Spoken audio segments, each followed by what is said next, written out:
Something every Pokemon fan has thought about is what type their Pokemon gym would be. Hell, that's probably where the whole idea of monotype challenges and monotype teams and competitive come from. Either way, as a fully grown man-child, I've thought about it myself, and my favorite type is definitely Ghost. And well, if I do it all right, this video should be coming out right in the middle of spooky scary season, so perfect time for me to open my new Ghost gym. So I hop off the boat and get greeted by the mayor of my new town. He tells me to run straight towards the town and says he'll explain more when we get there. So I run over to the town like a good little gym leader, but I lose my first fight along the way like a bad little gym leader. But it's not really my fault, because at this point of the game, we literally cannot hit normal types. After we got sent back to the boat by a level 3 Starly, we carefully make our way to the city and heal at the Poké Center. In case you're wondering why, it's so if I die again, I'll respawn there instead of the boat. We then finally go meet the mayor at the gym, where he shows us to our new home and says we need to meet him in the town hall after setting our team up. Going into our house, we get our gym's TM, which is Shadow Ball. Honestly, a pretty strong option for this early in the game. When we start walking towards the town hall, we notice a biker in a crowd, and I'm gonna assume I need to fight.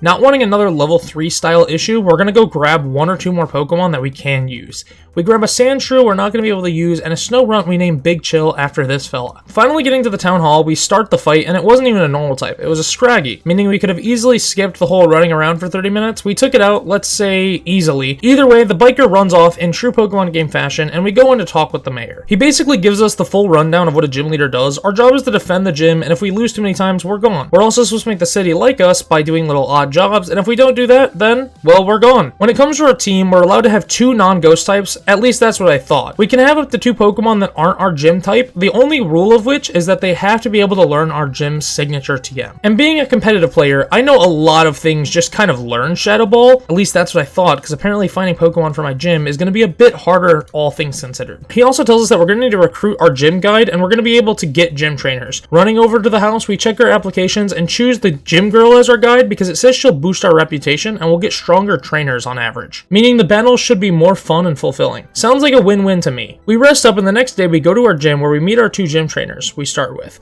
Sandy and Jimmy, and they seem not to trust me yet, which is understandable considering the gym leader just left town randomly one day. I'm sure we'll learn more about that later. Our gym guide showed up and we're almost ready to start. We need 1 more Pokemon for our gym. We set back out and caught a good handful of Pokemon, but none of them are ghost types or able to learn Shadow Ball. So at this point we get a Dawnstone, evolve our Snorunt into Frostlass, and we grab another Snorunt because we just aren't going to care enough to evolve this one. We name him Little Chill. With our new team, we start defending our gym. In between, we go around and find some valuable items like an Eviolite for our Duskull and Nevermelt Ice for Frostlass. After a few days, the mayor tells us he needs us to meet him at the town hall, and when we get there, we're elevated to gym leader rank 2. And then the bikers pull up again. They start telling us how they're not happy we're here because we're running things in ways they don't like, and we start our fight. I lead with Big Chill as they lead with Scraggy. I use Icy Wind to make sure he's slower as he goes for a swagger, confusing us. We trade blows before I hit myself and go down as he heals. Next up, we send in Little Chill and do a few double teams as he hits every move, taking us down and getting a Moxie boost. Finally, we send out Duskull, hoping we can make something happen, but not before we get one shot and lose the battle. We also lose some reputation before they ride away, and at this point I realized I needed to make some changes. I had to become stronger. We start going around and looking for Pokemon to strengthen our team, and we go back to the cave where we found our Snowrunts, in which case we lose to another Rough Rider, losing even more of our money, reputation, and pride. At this point, we found out we have a Blissey trainer in front of our gym, and she helps us train up before pumping some energy into our responsibilities as the gym leader. After a few more days doing pretty much nothing, we set out to a place I haven't been before, the Cave of Knowledge, and turns out that's where we should have gone all along, because we grab ourselves a Golett and a Honedge to join our team. Not to mention, after going through the cave and answering all the questions presented to us, we get to a little house, and in there, this lady asks us a few questions before giving us an extreme speed Torchic that will turn into a Blaziken. Although I can't use this in my gym, it'll still help us for a little bit outside of the actual gym battles. We train up our new party members and get ready to defend our gym, getting some new evolutions in the process. With the combination of Frostlass, Aegislash, and our Dusclops, we're able to take down trainers with ease. But one night after a long day defending my gym, I got a knock on the door, and everything went black. I wake up in a cave surrounded by Rough Riders, and they basically tell me I'm supposed to stay here, not get any funky ideas, and that I have a bad day. Once most of them leave, I start wandering around the cave, and I find some big nuggets and go harass my guard. Well, Seppi, what do you mean harass the guard. When I go over there, I can tell them I'm either hungry or thirsty. When I say I'm hungry, they give me a lumberry, and when I say I'm thirsty, they give me soda pop. So I do what anyone else would do, and I whine repeatedly until I have 100 lumberries and 50 sodas. Then I pay my guard with a big nugget to let me go. After we're out of the hideout, we go around and fight all the Rough Riders on the route until I come across the cave, and I assume this is my way back to town. But before that, we meet Paul. He tells us that he's actually the strongest trainer in the entire Badlands, and then he matches that energy by throwing out a level 70 T-Tar. I whittle it down with a mix of weak attacks and burn damage. While doing so, I realize I actually had nothing to worry about because the only attack this mon gets is Thrash, which means he can't even touch us. After we beat him, we get 1,000 reputation, which is going to help us a ton. We go through the cave and run into the mayor. Him and our gym girl are happy to see us, and as we're celebrating, we meet the leader of the Rough Riders, Edgar. He says that the one thing they don't do is kidnap people, and that he just wants the town to himself, but he's going to make it happen fair and square. With that, he heads out, promising us that he's going to punish the gang for these activities. We head back to the town and get elevated to gym leader rank 3, which allows us to have 6 Pokemon, as well as unlocks a few things like starter park and the ability to go on vacation. When we finally make it home, we go to lay down and find a letter. Oddly enough, it's a letter from Edgar. In there, he tells us he wants to settle this once and for all, and he wants us to meet him in his chambers in the Badlands. He also threatens us to not tell the mayor or the police. And although I thought about it, I decided to listen because at the end of the day, it's between me and him. Nobody else. If I had to guess, the reason we ran into him in the cave is because he was over here dropping off the letter. And at that moment I realized Zangief was right when he said, just because you're a bad guy doesn't mean you're a bad guy. Because I'm kind of cool with this Edgar dude. Doesn't mean I'm gonna let this slide though. First thing I do is go to Starter Park where I grab a Fennekin and a Rowlet, evolving them into Delphox and a Decidueye. We give everyone the items they need and level them up before setting off. We go through the entire Badlands, fighting some of the trainers on the way, and we make it all the way to Edgar. There he tells us he's tired of this back and forth, and so is the city. So he says he's trained under the best trainers and has learned how to teach his Pokemon moves they shouldn't even learn, before giving us the ultimatum. We're gonna fight, and whoever loses has to pack it up and head out, never to return to the city. The fight starts and ends the same way, with us as a loser. But I have something that Edgar doesn't have, a save state and no shame. So we start the fight again with me leading Aegislash against his Aggron. Realizing I made the wrong choice, I pivot into Golurk, letting me set up an Iron Defense because he missed a Head Smash, and an Icicle Crash. Having illegal moves doesn't matter if you can't even hit him. He finally hits me with a Head Smash, and realizing how little it does, I set up another Iron Defense, and now I'm sitting at a total of +6 defense. This is when I start trading blows, and after a little back and forth, we're able to bring down his first Pokemon. He sends in a T-Tar and a Metagross, and we're able to take both of them out with ease. We're even able to get one hit off on his Garchomp before finally going down. Realizing Garchomp is 4 times weak to Ice, and I still have the level advantage, I swap into Frostlass. But his Garchomp is able to outspeed and one-shot us with a Flare Blitz. We're able to finish it off with our newly evolved Dusclops, and at that point he sends in Hydreigon. We burn it to guarantee some chip, but he uses a full heal, and he's able to take us out before we do a little bit of damage to it. I send in Decidueye thinking we can outspeed and hit it with a Choice Banded U-turn, but yet again, he's faster than I thought, and he hits me with a Dark Pulse, getting a flinch. After that, he's able to finish us off with a Dragon Pulse. I send in my Aegislash, who's able to eat a Meteor Mash and finish it off with an Iron Head. He then sends in his last Pokemon, Salamence. We decide to use King Shield for a few reasons. 1, we get to see what he's going to use. 2, if he makes contact, we drop his attack stat. And there's a third reason I'll cover in just a second. He hits us with an Aerial Ace, dropping his attack stat in the process.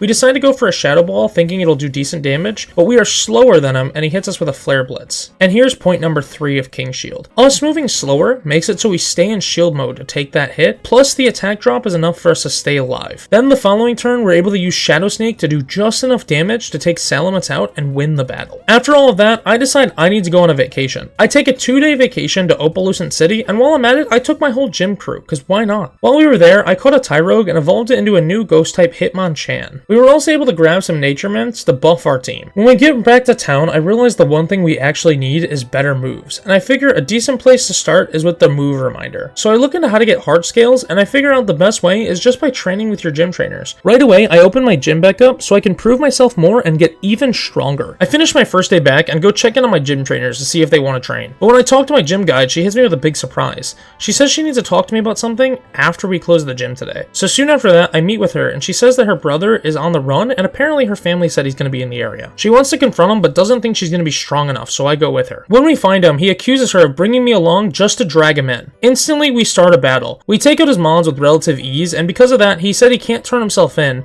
and he can't go back with the Rough Riders, so there's only one option left for him. With that, he drives off, and the only other option I can think of is that he's going to become a ghost type himself so he can join our gym. We walk the gym guide home and then decide to go home to end the day for ourselves. I wake up and head outside and find that the champion is there to talk to us and do a champion review. Since everyone came out, we decided to have the battle in front of the gym instead of in private, and honestly, we didn't stand a chance.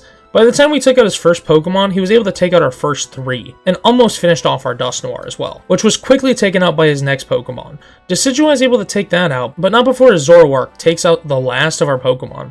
He says he was still impressed, all things considered, and we go to gym rank 5. After 1 or 2 more days of just doing our daily gym leader things, we get a letter, and it says to meet us in the gym and don't tell anyone. I'm getting pretty sick of these anonymous letters. When I got there, I met with someone who said he needed a lot to tell me, but before we moved forward, he wanted to see what kind of gym leader I was and started a battle. The battle went pretty well, primarily because it seems like this guy used a mono-normal type team, making it both kind of good and kind of bad for us. Either way, we're able to pull through, and right when he's about to tell us everything, Sandy bursts through the front door and gets mad when she sees him. At this point, we learn that his name is Jason, and he's actually the gym leader that was here before us. He shows her a letter, and it turns out the original reason he left is because he was threatened. They told him to stop everything he was doing or there would be consequences, and they would start with the people closest to him, his family. He says that the gym is now in my hands and he doesn't want us to make the same mistakes he did. He says that he doesn't want us to just back down and run away if something like this were to happen to us. With that, the conversation wraps up, he heads back to wherever he came from, and we get elevated to gym leader level 6. We decide to not open the gym and rest. The next day, I walk into the gym and Sandy bursts through the door. She says that the mayor ranks us up again, and now we're gym leader rank 7, but we also got a letter, just like Jason said we would. The letter says we're doing better than anyone thought I would, and that's a problem. They demand that we cease all actions of being a gym leader and leave, or else there will be problems for us, and they would start with the people closest to us, our gym trainers. It also says if we go to the police, it will be noticed and handled accordingly, and they tell us it's time to do what Jason did and leave. They also know that we met with him, and he told us everything. I made the decision to warn all of my gym trainers as well as tell the police, because there's one thing I know for sure. I won't be backing down, and I won't be leaving. The police update me that they were unable to find any form of evidence on the letter itself and say they're going to have the whole city on high alert. Turns out they weren't quite as alerted as they should have been, because after a day or two of regularly scheduled gym leader duties, our gym trainers were kidnapped. The police say they searched everywhere they could have, well, everywhere but the Badlands, and the mayor gives me the idea to go to the Rough Rider hangout and see if they have anything to do with it. With that, we set back into the Badlands to meet up with our good friend Edgar. On our way to the Badlands, we run into our gym guide Sandy, and turns out she was able to escape, but the rest of the gym trainers are still there in the Rough Rider hangout. And honestly, I'm kind of upset, because me and Edgar had a deal, and I won't be going easy on him now. When we finally get to the hideout, we find Edgar out in front, and he seems mad. He explains to us that the mayor barged in and threw him out, saying there were hostages inside. But Edgar tried to explain that they didn't do that. He goes on to explain that even his own gang won't let him back in. And this is when we finally learn that the mayor actually hired the Rough Riders to try and chase us out of town. But when Edgar heard about the kidnapping, he broke the deal and stopped working with them. At this point, we don't know if we can honestly trust Edgar, but it's starting to seem like the best option we have. So we storm into the hideout with our new friend. We go through the same way we got there last time, and when we get to the main area, who do we find but the mayor and a group of goons? He starts calling us dumb, talking about how he did give us a fake phone number and didn't help us, yet we thought he was on our side, but I just thought he believed in us. He tells us the reason why he did it all. Back when he was a young man, something like 80 years ago if I had to assume, he was once a Pokemon trainer too. But back then, there wasn't a career for it, and at some point he had to grow up. He became a mayor, but now that he's established, trainers are everywhere, and even the kids want to grow up to be gym leaders, not mayors. Not to mention, the whole town worships us like some kind of protector, and with all that love going towards Pokemon trainers, and especially gym leaders, where does that leave him? Uncared, unappreciated, and unthanked. Edgar gets sick of this monologue and tries to step in, but he's easily defeated. He asks the gang why they're doing this, and they simply tell him that they love him, but they need the money because love isn't going to put food on the table. We let the mayor continue his speech before he finishes by saying he's going to take us to our gym trainers and throws out his Dusclops. Knowing that it's not going to end well for us, we use U-turn, getting Decidueye out of there as fast as we can before sending in Hitmonchan and hitting it with a few shadow punches before finally going down. Next, we send in our Aegislash, going for a Swords Dance as Dusclops heals. We go for an Iron Head for some reason before swapping our idea to just using Shadow Sneak, and it seems to go well before he hits us with a hard Shadow Punch. We go for a Shadow Sneak knowing we might as well do some damage if we're going to go down this turn, but that's when he heals. Our Shadow Sneak does just about half, meaning if we hit him with another good one, he's going down. We use King's Shield to get a bit more leftovers recovery before finally finishing it off with another Shadow Sneak. Bet you thought I was leading up to us getting KO'd, but you were wrong. Speaking of wrong decisions, the mayor then throws out his Rhydon, which goes down to a single Iron Head. Then Dragonite comes out and we go for a King's Shield, lowering its attack and then going into the good old Iron Head into Shadow Sneak, confirming the kill. In an odd twist of fate, he throws out his own Aegislash, and we play it safe going for yet another King's Shield, and it pays off as he smacks us with a Shadow Claw, lowering his attack stat. Now that it's out of shield form, we can go for a Shadow Sneak, outspeeding it and getting the one-shot on that Pokemon too. The mayor sends out a Goodra and it hits us with Muddy Water, doing a good bit, but we're able to finish it off with an Iron Head as well. It's time for his last Pokemon, his Scizor, and he's able to take down Aegislash with a Bullet Punch right before we pivot into Ryu, the Pokemon that has been with us this entire time. He goes for a Swords Dance as I go for a Will-O-Wisp. Then we trade blows back and forth until he's able to take out Ryu, but not before we did some decent damage. I send in Frostlass, hoping I can do something, but I get taken down by a single Bullet Punch. After the additional burn damage, I'm able to send out Decidueye and finish him off with a Spirit Shackle. Kind of ironic, considering Shackles is exactly what the mayor needs to go in for his crimes. Edgar explains that me and him are actually very similar in the way that we look out for our communities, something the mayor has never done. With that being said, we save our gym trainers, the mayor gets sent to jail, and all is good in the world, and I can officially say that this gym is truly mine. By the way, speaking of communities, if you want to join in and help me grow my small community here on YouTube, consider subscribing. And if you enjoyed the video, please consider giving this video a like. I know everyone says it, but it truly does help me out. Something else I would greatly recommend is giving this game a try for yourself, because it really is something special. Also, I feel like there's a lot more I can do in this game, so if you would want to see me do another run with a different type in the future, go ahead and let me know, because it could be really cool. Other than that, I'll see you guys later, and have a happy Halloween.